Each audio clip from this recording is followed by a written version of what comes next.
Bem-vindos à Soma dos Dias, um podcast do Negócios. Eu sou o Hugo Neutel. Neste episódio, a EFASEC. A empresa foi nacionalizada em 2020 e reprivatizada 3 anos depois, a operação que foi arrasada pelo Tribunal de Contas. Todo o processo vai agora ser sujeito ao escrutínio do Parlamento, numa comissão parlamentar de inquérito. Depois, Moçambique. O país continua a viver tempos turbulentos na sequência das eleições presidenciais. Comigo estão o Paulo Moutinho e o Celso Filipe. Esta é a Soma dos Dias. Começamos com a EFASEC e a comissão de inquérito que vai começar. Comigo está o editor executivo do Negócios, Paulo Moutinho. Paulo, viva, o que é que se pretende afinal com esta comissão parlamentar de inquérito? Qual é o objetivo? Bom, esta comissão parlamentar de inquérito tem aqui 2 ou 3 momentos-chave. Ela vai analisar primeiro tudo o que antecedeu ao processo de nacionalização em si, em 2020, quando a tutela política decidiu que faria todo o sentido o Estado assumir esta posição, uma posição que era detida na altura por Isabel dos Santos. Tudo isso na sequência do Luanda Leaks na altura? Tudo isso na sequência do Luanda Leaks. Na altura a empresária angolana já tinha os seus bens congelados e foi do entendimento político de que havia uma instabilidade acionista e que era muito importante salvaguardar a empresa, porque era vista como uma empresa de tecnologia importante para o país e também os seus 2.500 trabalhadores. E este foi um ponto que foi muito vincado para justificar esta ação, esta intervenção que o Estado teve na empresa. O que acontece? Acontece que ao dar-se a nacionalização, o Estado a passar a ser acionista, há também aqui a promessa de um processo de venda rápida. Vamos lá, em que temos um investimento, assume-se uma posição e não vamos perder muito tempo nesta empresa, porque tempo é dinheiro e, como vimos ao longo destes anos, efetivamente, tempo tem sido dinheiro. Porquê? Porque a empresa não só continuou a perder negócio, como as receitas caíram, passou a ter resultados negativos, a dívida foi-se acumulando e isto tudo resultou aqui quase num sorvedor de dinheiros públicos. E é aí que entra o relatório do Tribunal de Contas, que vem arrasar o processo de nacionalização, vem dizer que é um processo sem fundamento e vem pôr os números em cima da mesa e vem dizer que estamos a falar de uma empresa que já recebeu um financiamento público de 445 milhões de euros, aos quais somam 35 milhões de euros, e diz que no total é uma empresa que pode ter custado, ou um processo que pode ter custado ao erário público, aos contribuintes, cerca de 564 milhões de euros. E os deputados vão querer olhar para não só para estes números, mas perceber, então, mas porquê que fizemos esta nacionalização? Fazia sentido? Aquilo que estavam a dizer à altura fazia algum sentido? E a gestão que foi feita por parte do Estado, através da parte pública desta empresa, foi uma gestão correta? Mudou-se a administração? Continua-se a pagar salários altíssimos à gestão da empresa?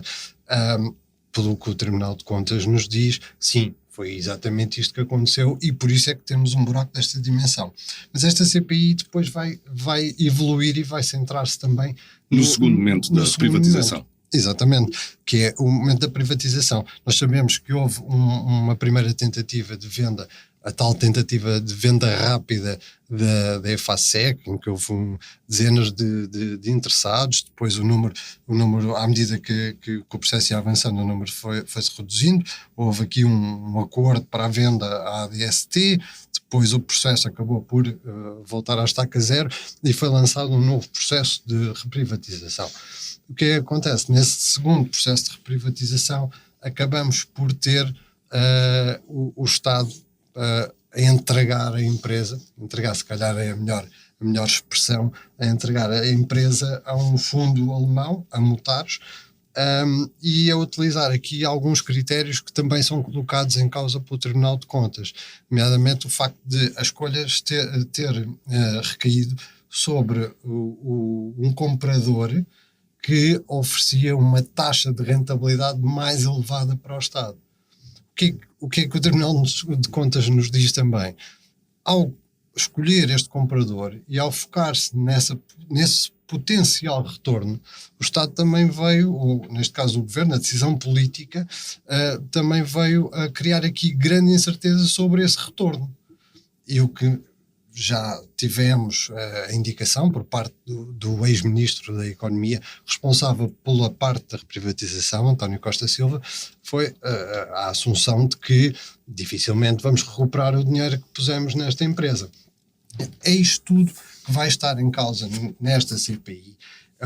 Uma CPI que, pelo arranque dos trabalhos, nos promete esclarecer os portugueses sobre tudo o que aconteceu desde 2020 até 2023, a altura em que a empresa foi reprivatizada.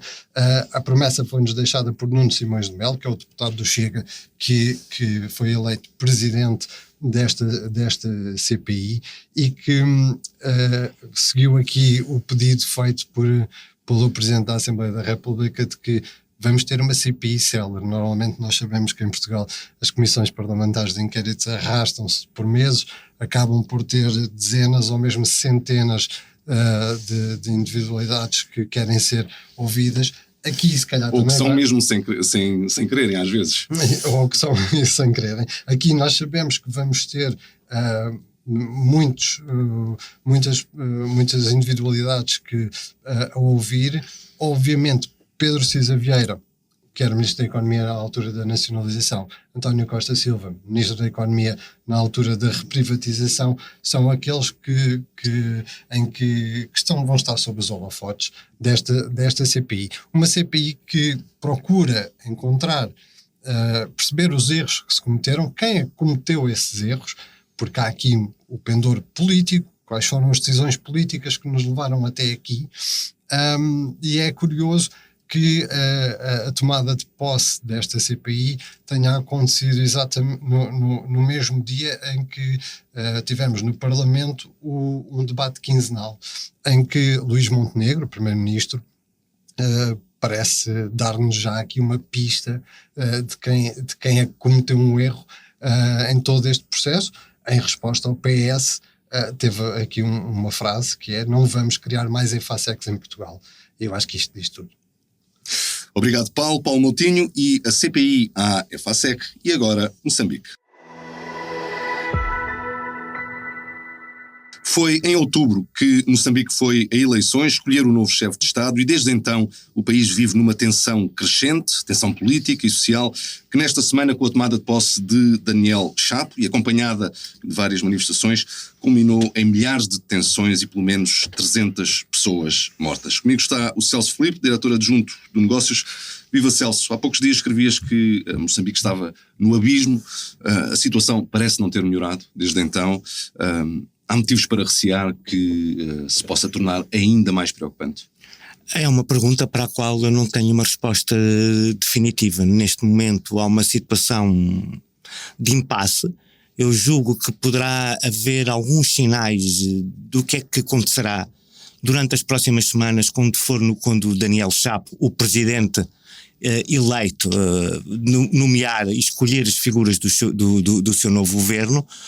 E a forma como o fizer, se incluir membros da oposição e se, como prometeu, tornar o governo muito mais pequeno e cortar com as gorduras todas, esse será um sinal de que efetivamente está predisposto à mudança.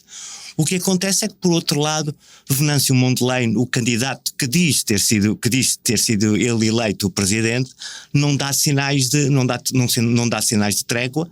Considera-se o candidato eleito pelo povo e continua a fazer esse discurso, embora já haja, através de um amigo comum, já haja sinais de aproximação entre Daniel Chapo e Venâncio Mondlane.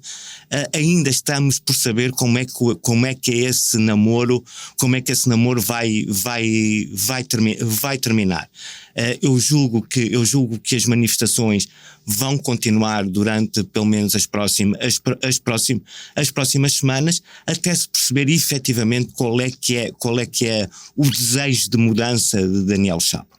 Agora, no meio disto tudo há aqui também questões diplomáticas. Marcelo Rebelo de Sousa escolheu não ir à cerimónia em Moçambique. Que leitura é que essa é uma ótima questão e foi um assunto que passou nos pingos da chuva em Portugal. Marcelo Rebelo de Sousa fez bem em não ir à tomada de posse. Aliás, dos países da CPLP, apenas o Marembaló, presidente da Guiné-Bissau, marcou presença. Nenhum outro chefe de Estado da CPLP o fez.